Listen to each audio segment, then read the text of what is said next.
Encontramos el ovni más antiguo de la Tierra, escondido en el Gran Cañón. Lo que había dentro era pura maldad.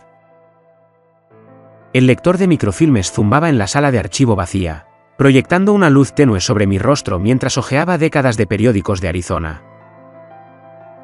Era casi medianoche en una fría noche de noviembre, y llevaba 3 horas buscando en la colección de las bibliotecas de la Universidad Estatal de Arizona cualquier mención de expediciones tempranas al Gran Cañón que pudieran haber encontrado yacimientos indígenas. Me llamo Ethan Cole. Soy arqueólogo especializado en culturas indígenas del suroeste, y se suponía que debía estar escribiendo un artículo sobre la PBLO ancestral y las rutas comerciales. En cambio, seguía una corazonada que me había mantenido despierto durante la última semana. Fue entonces cuando la encontré. 5 de abril de 1909. Portada del Arizona Gazette. Exploraciones en el Gran Cañón. Misterios de una inmensa y rica caverna saliendo a la luz. Me incliné hacia adelante tan rápido que casi se me derramó el café. Según el informe, un explorador llamado Concaid, que trabajaba para el Instituto Smithsoniano, descubrió un enorme sistema de cuevas en el Gran Cañón que contenía artefactos egipcios, jeroglíficos, herramientas de cobre y momias. La expedición estuvo dirigida por el profesor S. A. Jordan, quien se mostró entusiasmado con el hallazgo. El artículo afirmaba que Concaid había encontrado la entrada a unos 600 metros sobre el río Colorado, aproximadamente a 68 kilómetros río arriba desde el bar. Abrí un mapa moderno en mi portátil y tracé las coordenadas con manos temblorosas. Eso la situaría cerca del cañón Marble, en la cuenca del arroyo Trinity. Lo que me aceleró el pulso fue lo que encontré después. Cotejé estudios geológicos y vi que la región estaba rodeada de formaciones con nombres egipcios. Templo de Isis, Templo de Osiris, Templo de Horus, Torre de Set. Sabía por mis estudios de posgrado que el geólogo Clarence Daten había nombrado estas formaciones durante sus estudios de 1880, inspirado por su aspecto monumental. ¿Pero por qué agrupar tantos nombres egipcios en esa zona específica? Imprimí el artículo y prácticamente corrí a la oficina de mi compañero de investigación a la mañana siguiente. El doctor Raymond Foster le echó un vistazo y me lo devolvió. Periodismo amarillista, Ethan. El Smithsonian negó esta historia 100 veces. No hay registros de la existencia de Concaid ni de Jordan. ¿Pero y si hay algo que no existe? Dio un sorbo a su café y me miró con esa mirada. Profesores reservados para estudiantes que buscan teorías de la conspiración.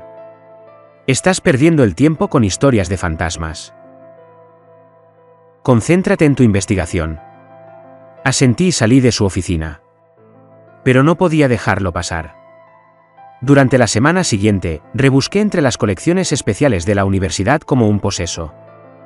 Mis clases se resintieron. Mi investigación se llenó de polvo. Estaba obsesionado. Entonces, en una caja con donaciones diversas del patrimonio de un historiador de parques fallecido, encontré una anotación manuscrita en un viejo libro de adquisiciones. Véase también las notas de la expedición de Powell, 1869. Referencias al lugar prohibido cerca del cañón de Mármol. John Wesley Powell, el veterano manco de la guerra civil que lideró la primera expedición oficial del gobierno por el río Colorado, a través del Gran Cañón en 1869. Sus diarios eran famosos, se publicaron y se estudiaron extensamente, pero nunca había visto ninguna referencia a un lugar prohibido. Pedí todos los favores posibles para acceder al material PAL de la Sociedad Histórica del Gran Cañón. La mayoría era territorio conocido, observaciones geológicas, descripciones de rápidos, conflictos de personalidad con la tripulación. Luego, guardada en una carpeta marcada como material inédito, encontré una sola página que habían quitado del diario original de Powell. La letra era inequívocamente suya, pero el tono era completamente distinto al de sus obras publicadas. Menos científico, más perturbado. 15 de agosto de 1869. Intentamos acampar cerca de una cuenca hidrográfica que los hombres llaman Trinity Creek, aunque no aparece en nuestros mapas. Nuestro guía Lapay, que se ha mostrado cooperativo hasta ahora, se negó a acercarse a la zona. A través de nuestro intérprete, habló de dioses dormidos del cielo y advirtió que, cuando el río bajara lo suficiente, los antiguos despertarían. Lo descarté como superstición hasta que acampamos, a pesar de sus protestas. Esa noche, todos lo oímos. Un sonido proveniente de las profundidades del cañón. Bajo, rítmico, como la respiración de una criatura enorme. El sonido le provocó náuseas a Bradley. Vomitó 2 veces. De afirmó haber visto luces moviéndose dentro de la roca sólida, aunque los demás no vimos nada. Por la mañana, De había desaparecido. Buscamos durante 3 horas, pero no encontramos rastro. El guía de Alapay también había desaparecido durante la noche. Partimos de inmediato. Le he pedido a mi hermano que omita esta sección de la publicación. Algunos conocimientos no son para la civilización. Fotografié la página con manos temblorosas. William Dunn era uno de los 3 hombres que habían desaparecido de la expedición de Pal. La versión oficial era que habían salido de excursión y fueron asesinados por Sibitpiutes, pero esto me sugirió algo completamente diferente. Estaba tan absorto que casi me pierdo la notificación del correo electrónico en mi teléfono. El remitente solo figuraba como amigo. Dr. Cole, tengo entendido que ha estado investigando el artículo del Arizona Gazette de 1909. Sé lo que realmente contiene. Alguien debe documentarlo antes de que sea demasiado tarde. Puedo financiar una expedición adecuada. Responda si le interesa. Todo mi instinto racional me decía que era una estafa o algo peor, pero el momento era demasiado significativo como para ignorarlo. Respondí con una sola pregunta. ¿Quién eres? La respuesta llegó en minutos. Alguien que ha visto las imágenes de expediciones anteriores. Alguien que sabe que el gobierno ha estado monitoreando esa zona desde 1947. Alguien que cree que la verdad importa más que los protocolos de seguridad. ¿Irás? 3 semanas después, me encontraba en el borde norte del Gran Cañón con otras 3 personas, preguntándome si estaba a punto de cometer el mayor error de mi vida. ¿El doctor? Naomi Chen fue mi geóloga, una mujer brillante de unos 30 años de la UCLA, especializada en sistemas de cuevas. Aprovechó la oportunidad de explorar un sistema de cuevas inexplorado, incluso uno basado en lo que ella llamaba alegremente arqueología marginal. Su entusiasmo era contagioso, y yo le agradecí. Víctor Reeves fue nuestro guía. De unos 50 años, curtido por décadas de guiar excursiones por el interior, era Alapay, nacido y criado en la reserva. Cuando le expliqué a dónde queríamos ir, se quedó callado un minuto entero. La cuenca del arroyo Trinity, dijo finalmente, debajo del templo de Isis. Mi abuela solía contar historias sobre ese lugar. Lo llamaban donde la gente del cielo enterraba a sus muertos. ¿Nos llevas? Se quedó mirando el cañón un buen rato. En contra de mi buen juicio, sí. Alguien tiene que asegurarse de que no cometas una estupidez y mueras ahí fuera. Pero lo hacemos bien. Permisos, equipo y protocolos de Alapay. Necesito hacer una ofrenda antes de descender. Nuestro cuarto miembro era Daniel Harper, un documentalista de unos 30 años especializado en contenido de exploración. Traía una cámara profesional y un pequeño dron. El donante anónimo había insistido en la documentación, y Daniel fue el mejor que pude encontrar con tan poca antelación. Habíamos conseguido un permiso para la zona agreste en el drenaje del borde norte cerca de Phantom Creek, que indicaba nuestro destino como un estudio geológico. El guardabosques, que tramitó nuestra documentación, se detuvo brevemente al ver la ubicación, levantando la vista para encontrarse con la mía, pero selló el permiso sin hacer comentarios. Ahora, a finales de septiembre, nos encontrábamos en el borde mientras el sol descendía por el horizonte occidental. El conjunto de formaciones se alzaba ante nosotros. La distintiva forma piramidal del templo de Isis a 2140 metros. El templo de Osiris más allá. El templo de Horus al noroeste. La torre de Set forma el extremo sur del grupo. La luz del atardecer los pintaba de tonos crema y rojo. Víctor se arrodilló en el borde sacando objetos de su mochila, harina de maíz, turquesa, tabaco. Habló en su lengua materna. Palabras que no entendí, pero cuya reverencia era inconfundible. Al terminar, se levantó y se giró hacia nosotros. Mi abuela dijo, esta zona era diferente del resto del cañón. El cañón fue excavado por nuestro héroe para drenar las aguas de la inundación después de que el mundo casi se ahogara. Pero este lugar ya estaba hueco antes de que llegara el agua. Ya esperaba. ¿Esperando qué?, preguntó Daniel, con su cámara ya grabando. Víctor no respondió. Se ajustó la mochila y comenzó a descender. El descenso duró 5 días brutales. Seguimos senderos establecidos durante los 2 primeros días, atravesando millones de años de historia geológica. La caliza Kaab del borde dio paso a la arenisca, luego a la pizarra ermitaña, con colores que iban del blanco al crema y al rojo. Al tercer día, dejamos los senderos mantenidos y comenzamos a avanzar por terreno más accidentado, siguiendo la guía de Víctor y las coordenadas GPS que había calculado a partir de los registros históricos. Me ardían las piernas y me dolían los hombros por la mochila, pero la ilusión me impulsaba a seguir adelante. Acampamos esa noche a la sombra del templo de Isis. Una enorme criatura se alzaba a más de 300 metros sobre nosotros. La escala era abrumadora, una lección de humildad que me hizo comprender por qué Daten había elegido nombres religiosos para estas formaciones. Parecían templos, como monumentos a algo incomprensible para la humanidad. Naomi pasó 1 hora tomando medidas y fotografías, murmurando para sí misma sobre capas de roca y patrones de erosión. Cuando finalmente nos sentamos alrededor de nuestra pequeña estufa de camping para cenar, estaba prácticamente vibrando de emoción. La geología de aquí es absolutamente fascinante, dijo, haciendo un gesto con su tenedor. Estas formaciones están cubiertas de arenisca. Eso es del Periano, de unos 275 millones de años.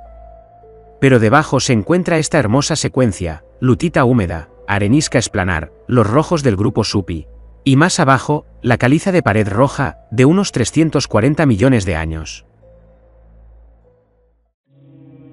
Es como leer la autobiografía de la Tierra. Y en el fondo, pregunté, al nivel del río, Vishnusist, de casi 2000 millones de años, una de las rocas expuestas más antiguas del planeta. Ella negó con la cabeza, maravillada. Desde aquí, se ve casi la mitad de la historia de la Tierra, dispuesta en capas. Daniel revisaba las imágenes en la pequeña pantalla de su cámara. ¿Miren esto? Algo raro ocurrió al atardecer. Giró la pantalla hacia nosotros. La repetición mostró las formaciones al descender el sol, proyectando largas sombras sobre el fondo del cañón, pero las sombras no coincidían del todo con las formas de las rocas. Estaban sutilmente mal, como si las formaciones tuvieran perfiles distintos a los que percibía el ojo humano. Sugerí que la cámara tenía una falla. Quizás. Daniel no parecía convencido, pero su equipo de alta gama nunca había tenido problemas. Esa noche, me desperté con voces fuera de mi tienda. Miré mi reloj. 2:30 de la madrugada, abrí la cremallera de la tienda sin hacer ruido, miré hacia afuera y vi a Víctor, solo, mirando la pared del cañón al norte. La luna estaba casi llena, tiñendo todo de plata y negro. Salí a rastras y me uní a él. ¿Todo bien? Escucha, dijo en voz baja. Al principio, solo oí el viento y el susurro lejano del agua. Luego, por debajo de esos sonidos familiares, lo capté. Un zumbido de baja frecuencia, casi imperceptible. Rítmico, regular, casi como una respiración. ¿Qué es eso?, dijo Víctor. Lo mismo que advirtió mi abuela. Viene de abajo, de la tierra misma. Se giró para mirarme, con el rostro serio a la luz de la luna. Sabe que estamos aquí. Nos quedamos allí escuchando ese sonido imposible hasta que el frío nos obligó a volver a nuestras tiendas.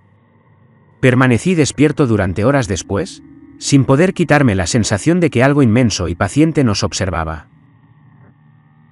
Por la mañana, Daniel nos mostró algo que me puso los pelos de punta. Su cámara de movimiento, configurada para capturar cualquier animal que visitara el campamento, había grabado imágenes desde las 3:47 de la madrugada. Nos mostraba a los 4 saliendo de nuestra tienda de campaña a la vez, caminando en fila hasta el borde del campamento y permaneciendo allí inmóviles durante 11 minutos, mirando fijamente la pared del acantilado hacia el norte. Luego nos dimos la vuelta y caminamos de vuelta a nuestras tiendas al unísono. Ninguno lo recordaba. Ni un solo segundo. Es imposible, dijo Naomi con voz tensa. Recordaría haber salido de mi tienda. Tengo el sueño ligero. Los cuatro al mismo tiempo. Daniel negó con la cabeza. Eso no es sonambulismo. Es otra cosa. Víctor ya estaba empacando sus cosas. Por un momento, pensé que se preparaba para irse. En cambio, señaló hacia una sección del acantilado a unos 800 metros de distancia. Allí, dijo. Ahí es donde tenemos que ir. ¿Cómo lo sabes? Porque ahí es donde todos estábamos mirando anoche. Su voz era monótona, resignada. Nos han invitado. Nos acercamos al sitio con creciente temor. Lo que Víctor había visto era una estrecha grieta en la pared del acantilado, parcialmente oculta por un desprendimiento de rocas. Al acercarnos, pude ver marcas en las piedras, cortes limpios y precisos. Estas rocas han sido talladas y colocadas deliberadamente para bloquear la entrada. Alguien selló esto, dijo Naomi, pasando los dedos por las marcas de las herramientas, no con herramientas primitivas. Estos cortes son demasiado precisos. Pasamos 2 horas moviendo piedras con cuidado, revelando más de la entrada. Cuando finalmente logramos despejar el espacio suficiente para pasar, alumbré con mi linterna la oscuridad del otro lado y sentí un vuelco en el estómago. Escaleras talladas descendían hacia la tierra, desgastadas por el paso del tiempo. Pero algo no encajaba en ellas. Los ángulos estaban desviados. La altura de cada escalón variaba de tal manera que resultaba incómodo mirarlos, como si hubieran sido diseñados para algo con una anatomía distinta a la de los humanos. Estos no fueron hechos para nosotras, susurró Naomi. Bajamos de todas formas. ¿Qué otra opción teníamos? Habíamos llegado demasiado lejos para volver atrás. La temperatura se desplomó en los primeros 15 metros.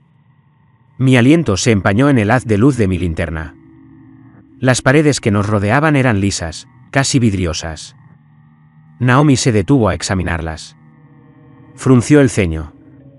Esto no parece tallado, dijo. Parece derretido, como si la roca se hubiera calentado a temperaturas extremas y se hubiera desvanecido. Las escaleras continuaban bajando en un ángulo pronunciado. A unos 90 metros de profundidad, encontramos los primeros símbolos.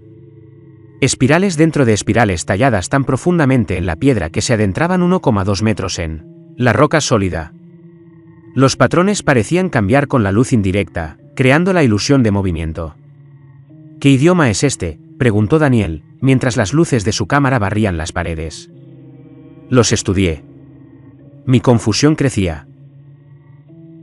No es un solo idioma. Mira, esta sección tiene elementos similares al antiguo sambriano cuneiforme. Esta parte se parece a los jeroglíficos egipcios, pero estas otras. Negué con la cabeza. Nunca había visto nada parecido. Víctor se había detenido varios metros atrás, negándose a acercarse a los símbolos. Las historias de mi abuela mencionaban escrituras así. Dijo que era el lenguaje que usaban los habitantes del cielo antes de aprender a hablar con la boca, el lenguaje de los pensamientos. Seguimos bajando. El pasaje parecía interminable, adentrándose cada vez más en la tierra. Mi reloj marcaba que llevábamos 40 minutos descendiendo, pero parecían horas. Finalmente, el pasaje se abrió a una cámara tan vasta que nuestras luces no alcanzaban a ver las paredes. Al entrar, al barrer el espacio con nuestros rayos, vi algo que me dejó paralizado. Cadáveres. Restos esqueléticos esparcidos por el suelo. Me acerqué con cuidado al más cercano y encontré un diario de cuero aferrado entre sus dedos huesudos. El cuero se conservaba de maravilla en el aire fresco y seco. Lo abrí con manos temblorosas. La primera página tenía un nombre y una fecha, abril de 1909. Jesucristo, susurré. Es real. Estuvo aquí de verdad. Hojeé las páginas con cuidado. La letra de Concincaid empezaba pulcra y precisa, describiendo el descubrimiento. Las enormes estatuas, las herramientas de cobre y las urnas de oro. Pero a medida que continuaban las entradas, la escritura se deterioró, volviéndose errática y extraña. 14 de abril. Jordan insiste en que los artefactos son de origen egipcio. No estoy de acuerdo. El estilo es incorrecto. Las proporciones son incorrectas. Quienquiera que haya hecho estos objetos, no eran humanos. 16 de abril, la estatua en la cámara central. Jordan dice que es Buda o quizás una deidad egipcia. Pero lo vi hoy durante 3 horas. Su posición cambió. El ángulo de la cabeza, la posición de las manos. Jordan cree que sufro mal de altura, pero sé lo que vi. 18 de abril. Todos podemos oírlo ahora. La respiración desde abajo. Jordan quiere ir más profundo. Creo que deberíamos irnos. La estatua nos mira. Ayer, sus ojos estaban cerrados. Hoy, abiertos. Mañana, la entrada terminó a media frase. El resto del diario estaba en blanco. Daniel había encontrado otro conjunto de restos al otro lado de la cámara. Equipo militar, gritó. Máscara de gas, pistola 45, brújula con el sello del Ejército de los Estados Unidos de 1947. La voz de Naomi resonó cerca de la pared del fondo. Ethan, tienes que ver esto. Encontró un diario más reciente, cuyas páginas aún eran flexibles. Es de 2003. Una estudiante de geología llamada Amanda Morris. ¿Qué dice? Naomi pasó a la última entrada y leyó en voz alta. La mayoría son observaciones de campo normales. Pero escuchen esto, el Dr. Patterson se equivocó. Estas no son estatuas. Están durmiendo. Las despertamos. No deberíamos haber venido aquí. No deberíamos haber tocado nada de allí. Me miró. Ahí termina todo. No había nadie cerca. Solo el diario. Víctor se había movido al otro lado de la cámara. Hay otro pasaje que baja. Claro que lo había. Miré el diario que tenía en las manos. La última advertencia de un Konkai. Mi instinto me gritaba que regresara. Pero no había llegado tan lejos para rendirme ahora. Seguimos adelante, dije, pero con cuidado. Nos mantenemos juntos. A la primera señal de peligro real, nos vamos. Diría que varios exploradores muertos sí cuenta como peligro real, murmuró Daniel. Pero me siguió mientras avanzábamos hacia el pasaje descendente. El pozo descendía en espiral a través de capas de roca de una forma que inquietaba cada vez más a Naomi. Se detenía a examinar las paredes, y su confusión aumentaba con cada medición. Es imposible, dijo finalmente. Acabamos de pasar por la arenisca del grupo Supai. Tiene unos 300 millones de años. Pero hace 5 minutos, estábamos en caliza de lana roja, que tiene 340 millones de años. Y ahora miren, señaló una sección de la pared. Esto es parapete sandstone, que debería estar al final de la secuencia.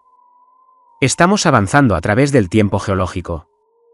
Es como si alguien hubiera ignorado las leyes de la física y hubiera dispuesto estas rocas a su antojo. Las paredes también habían empezado a mostrar impresiones fosilizadas que no pertenecían a ningún periodo conocido de la historia de la Tierra. Reconocí algunos rasgos, cuerpos segmentados como trilabitas, tentáculos flotantes como cefópodos antiguos, pero las proporciones eran incorrectas. Estas criaturas tenían demasiadas extremidades, una simetría que parecía cambiar de un patrón a otro. Estos no son de la Tierra, dijo Naomi en voz baja. O si lo son de una versión de la historia de la Tierra que nadie conoce. Descendimos durante lo que parecieron horas. Mi reloj había empezado a mostrar lecturas imposibles, los números giraban al azar. El tiempo mismo parecía inestable allí abajo. El pasaje finalmente terminó en algo que nos detuvo a todos. Una enorme puerta circular de unos 6 metros de ancho, hecha de un material que no era exactamente metal ni exactamente piedra. La superficie se sentía cálida al tacto, casi orgánica, casi viva. Toda la superficie estaba cubierta de esos símbolos en espiral, pero estos se movían. Se movían y fluían como si observaran algo a través del agua en movimiento. Saqué mi cámara y comencé a fotografiar los símbolos. Cuando Daniel se unió a mí con su videocámara, ocurrió algo extraordinario. Los símbolos comenzaron a brillar con una tenue bioluminiscencia azul verdosa, pulsando al ritmo de un latido inaudible. Ethan, no, empezó a decir Víctor. La puerta no se abrió. Se disolvió.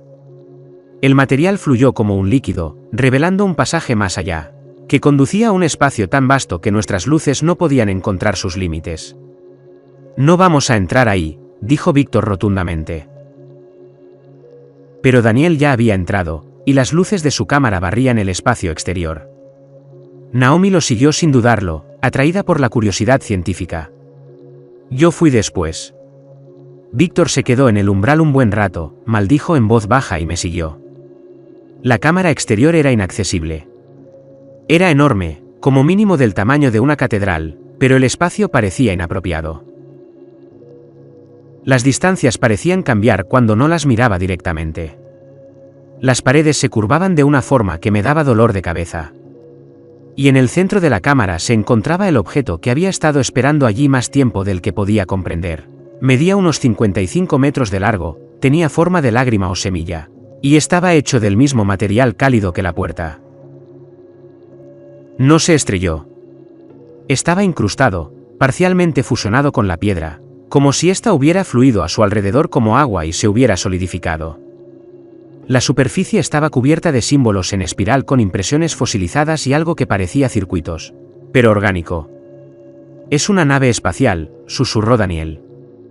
No, corrigió Naomi. Su voz se llenó de asombro.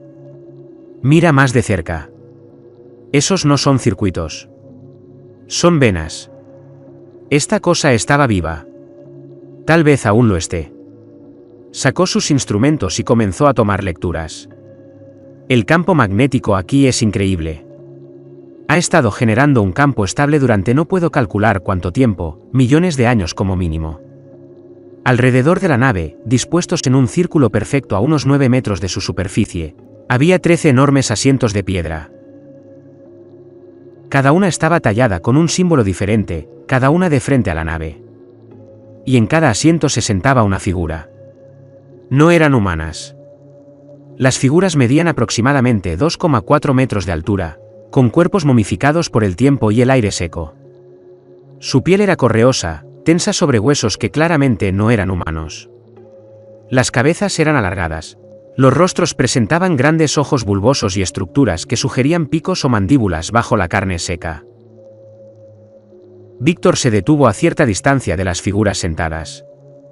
Temblaba. Vigilantes, dijo en voz baja. Las historias eran ciertas. Vinieron del cielo antes de que existiera el cañón. Instruyeron a los antiguos. Luego se durmieron a esperar.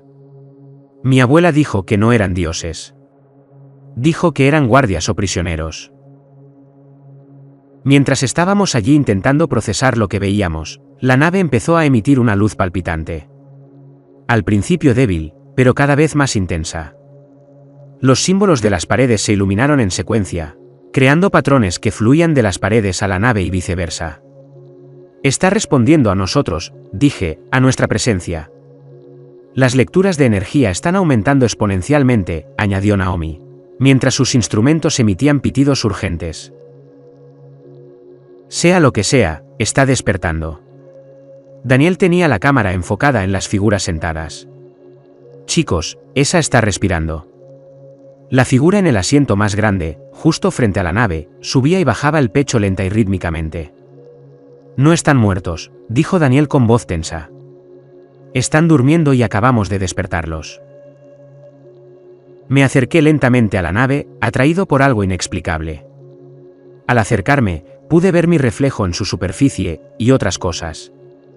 Imágenes que no eran reflejos. Un océano bajo estrellas alienígenas. Un planeta con anillos que ocupaban la mitad del cielo. La Tierra, pero más joven, estéril, aún enfriándose. Y algo más, algo enorme, moviéndose en las profundidades del espacio entre las estrellas. Entonces empezaron las voces, no exactamente palabras, sino significado directo en mi mente. Vinimos a estudiar. Vinimos a aprender. Encontramos algo en las profundidades. Nos cambió, nos hizo ver el tiempo de forma errónea, nos impidió irnos. Nos encerramos aquí, intentamos contenerlo, pero no muere. Solo duerme. Y ahora las imágenes se intensificaron, inundando mi conciencia. Vi a los seres en su nave viajando entre estrellas. Los vi llegar a la Tierra hace 370 millones de años, durante el período deoniano. Estudiaron la vida oceánica primitiva, catalogando especies, tomando muestras. Entonces lo encontraron. Algo en las profundidades que no debería existir. No una criatura, sino una presencia, una inteligencia que existía en múltiples dimensiones simultáneamente, que se alimentaba de la propia consciencia. Los infectó lentamente. Empezaron a ver cosas que no existían, o quizás a ver cosas que existían fuera de la percepción normal. Intentaron irse, regresar a casa, pero ya no podían operar su tecnología correctamente.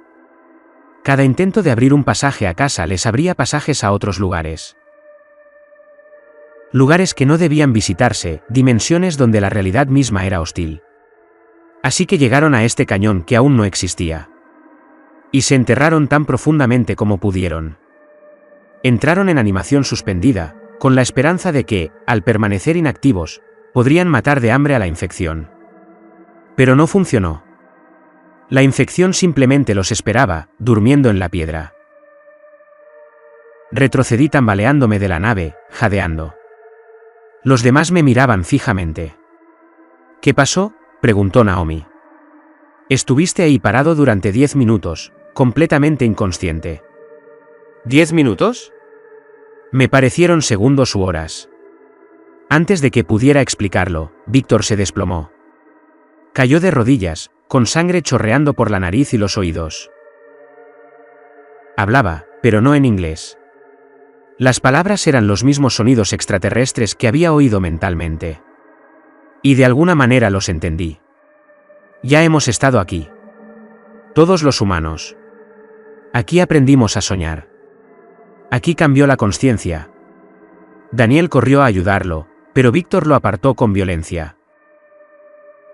Tenía los ojos abiertos y aterrorizados, pero seguía hablando en ese idioma imposible. Daniel había empezado a filmar compulsivamente, sin poder parar. Necesito documentar esto, murmuraba. Necesitan ver. Necesitan saber. Naomi gritó de repente y se tambaleó hacia atrás. ¿Puedo verlo?, jadeó. Las paredes no son sólidas. Hay grietas. Puedo ver a través de ellas. Otros lugares. Un océano bajo otras estrellas. Una tierra joven sin vida. Cosas moviéndose en espacios que no deberían existir. La superficie de la nave empezó a agrietarse. Aparecieron finas líneas en su exterior sin costuras y se filtró un fluido negro. La misma sustancia aceitosa que habíamos visto en los artefactos de arriba. Víctor me agarró del brazo, el agarre me dolía. Por un instante, su vista se aclaró. Tenemos que sellarlo ya o se propagará a todos. ¿Cómo? Derrumbar la cámara. Enterrarlo más profundamente que antes. Su voz era firme a pesar de la sangre en su rostro. Eso significa que nos quedamos. Saqué las cargas explosivas de emergencia de mi mochila. Pequeñas mochilas diseñadas para despejar desprendimientos de rocas en operaciones de rescate. No estaban pensadas para demolición, pero podrían ser suficientes para provocar un derrumbe. Todos fuera, grité. Nos vamos. Pero Daniel no respondió. Siguió grabando, hablándole a la cámara en ese idioma alienígena. Naomi se quedó paralizada, mirando algo que ninguno de nosotros podía ver. Víctor empezó a colocar las cargas explosivas alrededor del perímetro de la cámara. Llévalas, me dijo. Me quedaré. Asegúrate de que este lugar siga enterrado. Víctor, no. Sí. Esto es lo que mi gente ha intentado hacer durante generaciones. Ahora entiendo por qué me miró a los ojos. Ve y diles que las historias eran ciertas. Diles que los vigilantes no son dioses. Son reclusos. Diles que mantengan a la gente alejada. Agarré a Naomi y la arrastré hacia la salida. Al principio se resistió, pero luego pareció recobrar la consciencia. ¿Qué pasó? No lo recuerdo. Nos vamos ahora mismo. Daniel fue más duro. No soltaba la cámara.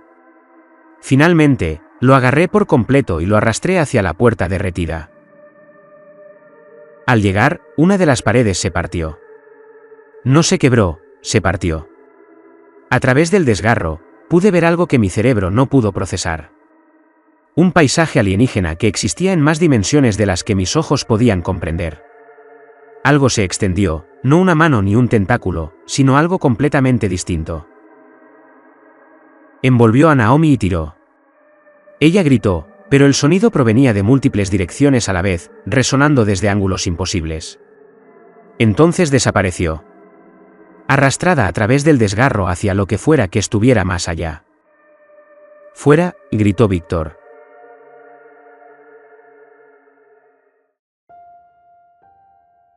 Estaba junto a las cargas, con las manos firmes. «Sáquenlo». Corrí. Tiré de Daniel por el pasaje en espiral, mientras el cineasta se tambaleaba y murmuraba en ese idioma. Detrás de nosotros, oí sonidos que no pertenecían a ningún universo conocido. La realidad se desgarraba, el espacio se plegaba, cosas se movían por los huecos. El pasaje serpenteaba a nuestro alrededor, pero ahora era diferente. Las paredes mostraban destellos de otros lugares a través de secciones que se habían vuelto transparentes. Vi paisajes que no podían existir, geometrías que dolían de percibir, cosas que se movían en la oscuridad. Me concentré en escalar, en arrastrar a Daniel hacia arriba, en escapar. Mi reloj marcaba lecturas imposibles. El tiempo había perdido sentido. Entonces salimos a la luz del día, pero no por donde habíamos entrado. Estábamos cerca del rancho Pantom, a 11 kilómetros de nuestra ubicación original. El sol se ponía. Me desplomé, jadeando. Daniel cayó a mi lado, con la cámara aún en las manos, grabando. Detrás de nosotros, en las profundidades de la tierra, se oyó un trueno lejano. Todo el drenaje del arroyo Trinity se estremeció y se derrumbó. El polvo se elevó en una enorme columna de humo visible a lo largo de kilómetros de cañón. Víctor había desaparecido. Naomi había desaparecido. La cámara estaba sepultada bajo millones de toneladas de roca. Pero sabía que no había terminado. Los guardabosques nos encontraron 2 horas después. Nos llevaron al puesto médico, donde nos trataron por deshidratación y exposición. Cuando intenté explicarles, asintieron con comprensión y lo atribuyeron al agotamiento por calor. Enviaron un equipo de búsqueda para buscar a Víctor y Naomi. No encontraron nada. El drenaje del arroyo Trinity era imposible.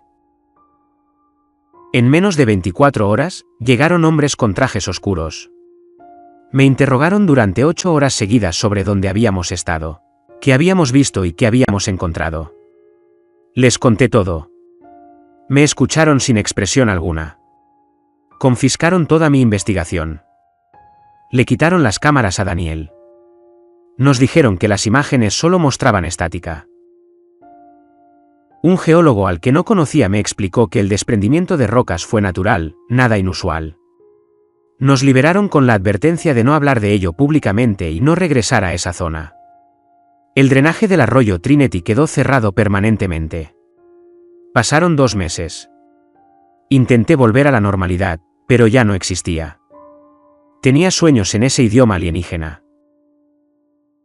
Vi los símbolos espirales por todas partes. En la corteza de los árboles, en las nubes, en la forma de caminar de la gente. Me di cuenta de que siempre habían estado ahí. Simplemente no sabía cómo verlos. Llegaban noticias poco a poco. Actividad sísmica inusual cerca del cañón. Excursionistas reportando ruidos extraños provenientes del subsuelo. Varios casos de personas desaparecidas cerca del borde norte.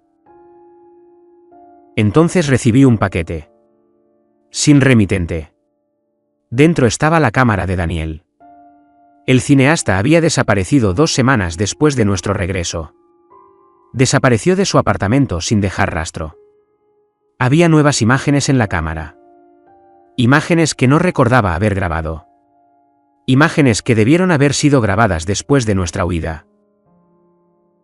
Lo observé solo. Puertas cerradas, cortinas corridas. El vídeo mostraba la cámara tras el colapso. La nave quedó completamente expuesta. La piedra se disolvió a su alrededor. Los 13 observadores estaban de pie, moviéndose lentamente como criaturas que reaprenden a usar sus cuerpos. Después de millones de años, uno se acercó a la cámara. Sus ojos bulbosos se enfocaron en el lente. Levantó una mano de dedos largos y dibujó símbolos en el aire.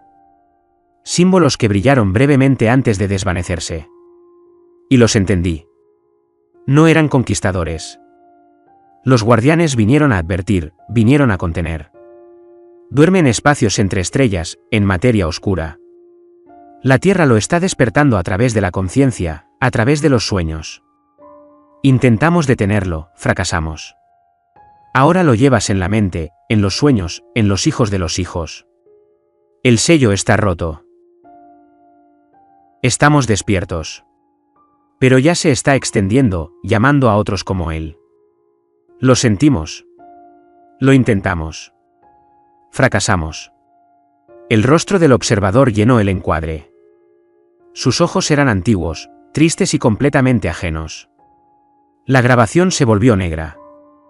Me quedé sentado en la oscuridad, comprendiendo las implicaciones. La infección se había propagado millones de años atrás, cuando los primeros humanos encontraron este lugar. Ahora era parte de la humanidad. Parte de cómo pensábamos y soñábamos. Y ahora que la cámara había sido perturbada, lo que dormía entre las estrellas también despertaba. Pasé el mes siguiente investigando todo lo que pude encontrar. El proyecto Canyon Watch en documentos desclasificados de la década de 1950. El protocolo de contención Trinity en un memorando filtrado de 1987. El gobierno lo sabía desde la década de 1940. Lo habían estado monitoreando, estudiando, y cada pocas décadas alguien lo redescubría. Cada vez se hacía más fuerte. Hice un vídeo final explicándolo todo. El artículo de 1909 era real. Los smithsonianos lo suprimieron porque entendieron lo que significaba.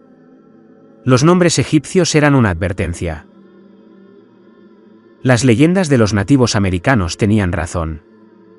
Los vigilantes habían intentado protegernos. Pero ahora estaban despiertos. Y aquello que habían estado conteniendo también despertaba. Subí el vídeo a un servicio de intercambio de información que lo publicaría si no me registraba durante un mes. En los momentos finales del vídeo, miré directamente a la cámara. Si estás viendo esto, me voy. Aléjate de Trinity Creek. Aléjate del templo de Isis. El artículo de 1909 fue una advertencia. El derrumbe fue otra oportunidad, pero seguimos volviendo porque eso es lo que busca. Nos atrae. Ahora es parte de nosotros. Los vigilantes no eran dioses. Eran reclusos. Y simplemente abrimos la puerta de la celda. Un año después de la expedición, desaparecí. Encontraron mi coche en Leipan Point. Las llaves puestas, la puerta abierta. Simplemente me había ido. Mi vídeo apareció 3 semanas después y fue descartado como un engaño elaborado. Pero los informes continuaron. Grupos de turistas con horas perdidas. Visitantes hablando idiomas desconocidos mientras dormían. Niños dibujando símbolos en espiral. El cañón se profundizaba sin erosión visible. Los sismólogos detectaron algo enorme moviéndose bajo el cañón. Los datos se clasificaron de inmediato. En el borde norte, los guardabosques observaron patrones. La gente llegó preguntando por Trinity Creek, por las formaciones egipcias y por las cuevas. Cuando les preguntaron por qué, no supieron explicarlo. Habían tenido sueños. Se sintieron atraídos. La zona de Trinity Creek permaneció cerrada. Razón oficial: inestabilidad geológica. Razón extraoficial, cualquiera que se acercaba ahora decía haber visto luces dentro de roca sólida. Sombras que no coincidían con su origen. Y ese sonido profundo y rítmico, como la respiración de pulmones gigantescos. La tribu Hualapai solicitó que se declarara la zona permanentemente sagrada y prohibida. Su petición fue denegada. La zona simplemente se declaró cerrada por seguridad. Las cuentas de redes sociales de Daniel Harper se activaron 6 meses después de su desaparición. Publicaban imágenes de formaciones geológicas inexistentes, símbolos en materiales desconocidos y siempre ese patrón en espiral. La publicación hablaba del despertar y el regreso en varios idiomas simultáneamente, incluyendo idiomas que ningún lingüista pudo identificar. 18 meses después de mi desaparición, un grupo de 23 personas fue encontrado vagando por el desierto cerca del cañón, hablando en idiomas desconocidos. Se recuperaron físicamente, pero no pudieron explicar lo sucedido. Todos tenían una actividad cerebral inusual durante el sueño. Todos dibujaron los mismos símbolos. Todos reportaron sueños de un lugar subterráneo profundo, de ojos que se abrían después de millones de años. El gobierno cerró el borde sur indefinidamente. Razón oficial: problemas de infraestructura. El espacio aéreo sobre Trinity Creek se restringió aún más. Los excursionistas que se acercaban a zonas prohibidas eran arrestados. Algo estaba sucediendo en el Gran Cañón. Los comunicados oficiales mencionaban inestabilidad geológica y seguridad pública. Pero quienes vivían cerca del cañón lo sabían. Las tribus siempre lo habían sabido. La tierra estaba cambiando. Los antiguos estaban despertando. Y en todo el mundo, la gente comenzó a tener el mismo sueño. Espirales dentro de espirales, voces en idiomas imposibles. De pie en el borde de un cañón, algo que nos devolvía la mirada desde las profundidades. Algo antiguo. Algo hambriento. Algo que había esperado millones de años a que la humanidad alcanzara el punto justo en su evolución. El punto justo para ser útil. En lo profundo del drenaje del arroyo Trinity, bajo la roca derrumbada, la nave latía con luz. Los 13 observadores la rodeaban, ya no dormían, simplemente observaban, daban testimonio. Cumplían con su deber final. No podían detener lo que estaba sucediendo. Se acercaba, pero podían observar. Podían grabar. Podían esperar que algún rastro de lo sucedido sobreviviera. La nave volvió a latir. La roca circundante comenzó a brillar. La infección se extendió por la piedra, por las capas geológicas, por los acuíferos, extendiéndose a la superficie. Los observadores alzaron la vista hacia la lejana luz del sol que nunca volverían a ver. Habían venido a estudiar. Se habían quedado para contener. Ahora solo podían presenciar cómo aquello que habían aprisionado se liberaba. Arriba, los turistas fotografiaban el atardecer, tiñendo de rojo y oro las paredes del cañón. Admiraban el templo de Isis, el templo de Osiris, el templo de Horus, la torre de Set. Se maravillaban ante la belleza, la grandeza eterna. Nadie notó que las sombras habían cambiado. Nadie vio que las sombras, desde el ángulo correcto, formaban un patrón, un símbolo, una espiral dentro de otra espiral. El mismo símbolo que aparecía en sueños de todo el mundo. El mismo símbolo grabado en la carne del vigilante. El mismo símbolo que significaba, en el lenguaje de los pensamientos, despierto, hambriento, llegando. El atardecer. Los turistas partieron hacia hoteles, a una vida normal, a una cómoda ignorancia. En la oscuridad, el cañón respiraba profundo, rítmico, con creciente fuerza. Muy abajo, en la cámara sellada, la nave se partió. Un fluido negro se derramó por las grietas de la piedra, extendiéndose por las capas geológicas como la sangre por las venas, buscando la superficie, buscando la luz. Buscando la consciencia, buscando la humanidad. Los observadores permanecieron en silencio, cumpliendo con su último deber. En sus antiguos ojos se percibía algo parecido a la tristeza o la resignación, o quizás al alivio de que su larga vigilia llegara a su fin. Tras ellos, entre lágrimas en la realidad, algo más se movía. Algo que había dormido en los espacios entre las estrellas, esperando esta señal, este despertar. La puerta de la celda estaba abierta. Aquello que la humanidad había estado alimentando con sueños, conciencia y curiosidad inagotable, estaba listo para recoger su cosecha. El gran cañón se alzaba en la oscuridad, hermoso, antiguo y mortal. Una herida en la tierra, una puerta a algo más antiguo que el planeta. Y en lo profundo, algo abrió los ojos por primera vez en 370 millones de años y comenzó a elevarse.